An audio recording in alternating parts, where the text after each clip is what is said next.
Welcome to The Explainer. Today, we're putting on our investigator hats and finally opening the file on the ultimate Cold War mystery. For nearly 80 years, one single bizarre event out in the American Southwest has made literally millions of people question whether humanity is truly alone. Well, today, we're going to look way past the Hollywood movies and all that pop culture hype and methodically examine the actual hard evidence. Because this is the central question we really have to ask ourselves, right? What actually crashed in that New Mexico desert back in July of 1947? It's honestly fascinating how just a simple discovery of some wreckage scattered in the sand sparked this absolute worldwide obsession with extraterrestrials that has lasted for decades. So let's cut right through the sci-fi hype, lay out the evidence, and see what the facts are actually telling us. Let's open Case File 1, the 1947 Desert Discovery. Okay, so it all starts with a rancher named Mac Brazel and a highly confusing find. On one hand, you have the actual discovery scattered across his land. And this debris wasn't some glowing, intact flying saucer. It was this odd collection of thin metallic sheets, rubber-like materials, lightweight metals, and these really strange sticks with unusual symbols on them. It looked incredibly bizarre. But then on the other hand, the official government claim was highly mundane. They basically said, hey, it's just weather balloon components, nothing to see here. And it's this exact disconnect between those strange physical materials and the incredibly simple explanation that really first raised eyebrows. But the real spark of the conspiracy, that was the military's own totally botched timeline on July 8, 1947. Think about this. In the morning, the military from the nearby Roswell Army Airfield literally releases an official statement announcing they've recovered a flying disc. Naturally, newspapers completely explode with the news, but then, just a few hours later, they completely retract it. They pose for some photos with broken balloon materials and say, oops, it was all a mistake, case closed. That rapid-fire, highly suspicious change in the story planted the very first seeds of public suspicion that would eventually grow into a worldwide phenomenon. Moving on to Case File 2, Cold War-era paranoia. Look, to really understand this case, we have to understand the era.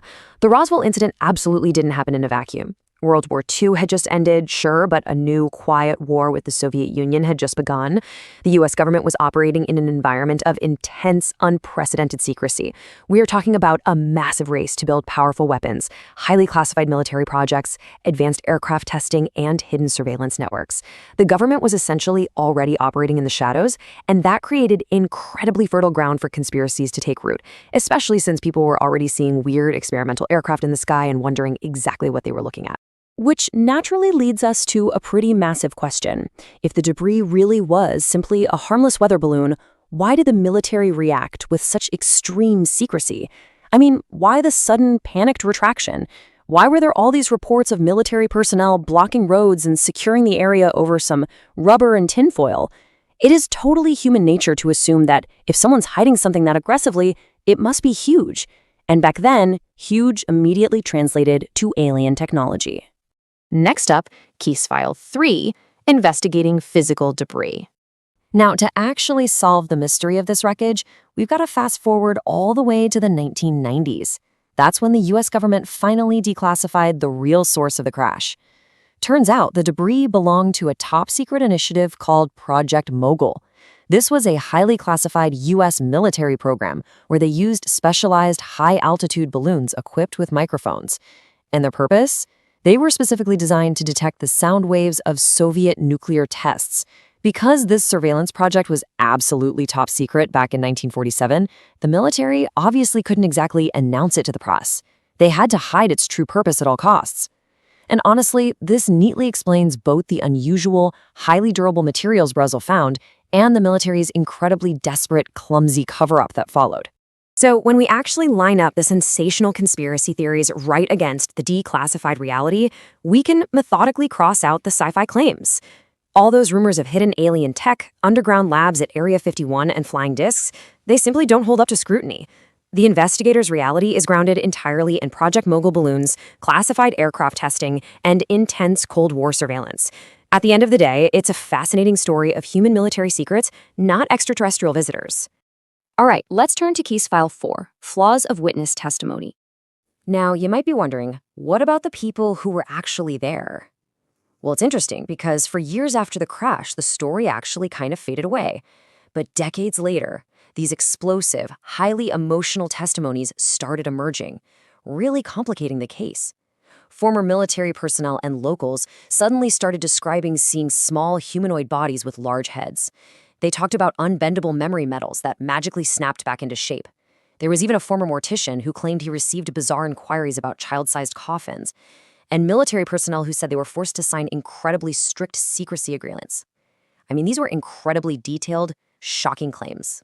However, as investigators, we have to look at the psychological reality of the situation, and this concept really hits the nail on the head. Memories can change over time, especially after years of media attention and conspiracy theories. The human brain is not a video recorder.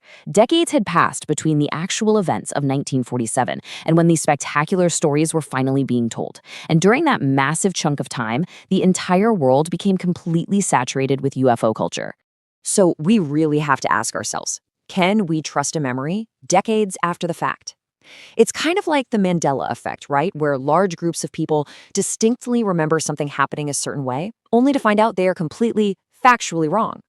When someone has watched countless movies about aliens and heard literally decades of rumors, it becomes incredibly difficult to separate their own imagination or what they've absorbed from pop culture from what actually happened in reality. The reliability of these testimonies, which remember, only emerged long after the incident became world famous, is scientifically very, very flawed. Bringing us to Case File 5, Debunking Extraterrestrial Hoaxes. So in the 90s, the media poured absolute gasoline on the fire with this shocking black and white video allegedly showing military doctors performing an autopsy on an alien from Roswell. Millions of people watched this in absolute horror, assuming this was it, the definitive proof of extraterrestrials. But when experts actually investigated it, they found medical inaccuracies, anachronistic film stock, and modern physical props. It turns out, get this, they used animal organs purchased from a local butcher to simulate the aliens' insides. Eventually, the creator completely admitted it was just an elaborate hoax, yet the damage was already done. That video had successfully cemented Roswell into modern mythology forever. And finally, Case File 6, The Enduring UFO Legend. So how exactly did a completely debunked crash become so big? Well, the pop culture footprint of this single event is absolutely staggering. Roswell completely transformed UFOs from a niche sci-fi fantasy into a topic of serious mainstream global discussion. I mean, it inspired countless Hollywood blockbusters, fueled massive TV shows like The X-Files, and literally turned the town of Roswell into the UFO capital of the world, drawing tourists to massive global festivals every single year. The myth completely outgrew the truth, basically proving that sometimes human belief is way stronger than facts. And that brings us right to today, when we objectively compare the actual Roswell evidence, where we have absolutely no confirmed bodies, no verified spacecraft, and a legacy of debunked hoaxes, to modern investigations. Things remain pretty fascinating. Because today, we actually have the U.S. military releasing unexplained Navy videos of UAPs, or unidentified aerial phenomena. We have serious ongoing government inquiries into modern sightings. So while Roswell itself lacks any undeniable proof, these modern UAP sightings keep the core fundamental question of extraterrestrial contact very much alive in the public consciousness. So I want to leave you with this final thought as we officially close the file on Roswell. Are we truly alone, or is the greatest mystery just human imagination? We've seen how Cold War paranoia, highly classified projects, and flawed, contaminated memories somehow created the ultimate legend out of a simple military balloon. Yet the myth survives because humanity just desperately wants to believe there's something more out there. The truth of 1947 might be definitively solved, but that innate desire to look up at the stars and wonder, well, that mystery refuses to disappear. Thanks for joining me on this explainer. Keep investigating and keep asking questions.